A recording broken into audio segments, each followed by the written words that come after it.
On pense souvent que le respect se gagne grâce à un diplôme prestigieux, une éloquence naturelle ou un charisme magnétique. Pourtant, ce sont rarement ces éléments visibles qui façonnent l'image que les autres ont de nous. En réalité, ce qui influence profondément la manière dont on est perçu, ce sont des habitudes invisibles, des comportements tellement intégrés qu'on ne les remarque plus. Ce sont eux qui, sans qu'on s'en aperçoive, sapent notre crédibilité et nous empêchent d'inspirer le respect que nous méritons. Carl Jung disait « Tant que tu n'auras pas rendu l'inconscient conscient, il dirigera ta vie et tu l'appelleras destin ». Cette phrase illustre parfaitement ce qui se joue ici. Nos habitudes, lorsqu'elles restent dans l'ombre, pilotent notre image et notre place dans le monde social. La première de ces habitudes, probablement la plus répandue, consiste à s'excuser tout le temps. Tu arrives avec 2 minutes de retard et tu t'excuses. Tu veux exprimer une idée et tu commences par « désolé de déranger ». Tu proposes une opinion et tu l'introduis par « excuse-moi si je me trompe ». Ce réflexe, qui semble anodin, envoie en réalité un message puissant. Celui que ta simple présence est une gêne, que tu n'as pas vraiment le droit d'occuper de l'espace. Derrière cette habitude se cache souvent la peur de déranger, de ne pas être à la hauteur ou de ne pas mériter d'être entendu. Pourtant, s'excuser constamment n'a rien à voir avec l'humilité. Lorsqu'une excuse est justifiée, elle témoigne d'un sens des responsabilités. Mais quand elle devient systématique, elle se transforme en déclaration d'infériorité. Et ce message silencieux finit par s'imprimer dans l'esprit des autres. Si toi-même sembles douter de ta légitimité, pourquoi devrait-il te prendre au sérieux? La transformation commence par une simple prise de conscience. Avant de prononcer un désolé, demande-toi s'il est vraiment nécessaire. Si tu n'as causé aucun tort, remplace-le par un merci. Dire merci de m'avoir attendu plutôt que excuse-moi d'être en retard change tout. Tu exprimes de la considération sans diminuer ta valeur. Petit à petit, tu vas rééduquer ton esprit à prendre ta place sans t'effacer et tu verras les autres te percevoir différemment. Une autre habitude tout aussi destructrice est celle de parler de soi en termes négatifs. Nous avons tendance à minimiser nos qualités ou à nous définir par nos défauts, pensant que cela montre de l'humilité.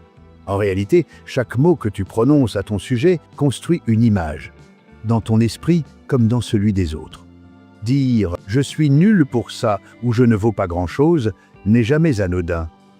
Ces phrases deviennent des croyances, et ces croyances finissent par orienter tes choix, tes comportements et ta vision de l'avenir.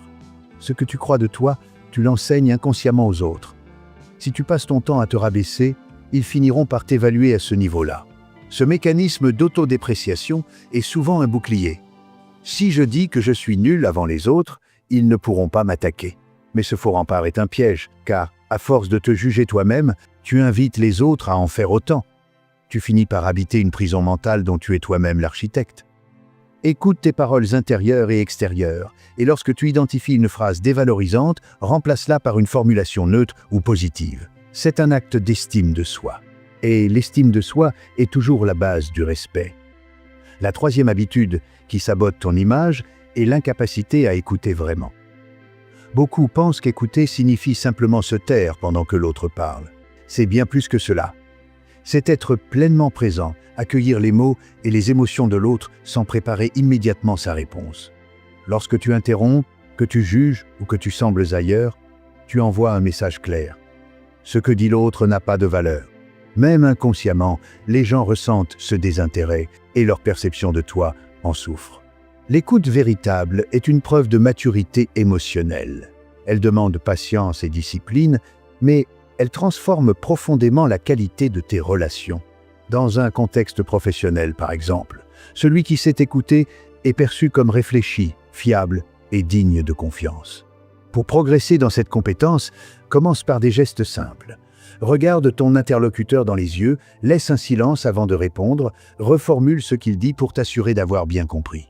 Cette attention sincère renforce non seulement ton image, mais aussi ta capacité à influencer positivement. Une autre habitude toxique consiste à se plaindre constamment. Il est humain d'exprimer ses frustrations, mais lorsque chaque conversation devient une succession de plaintes, tu transmets un message implicite « Je suis impuissant face à ma vie ». Les gens sont naturellement attirés par ceux qui cherchent des solutions, pas par ceux qui s'attardent sur les problèmes.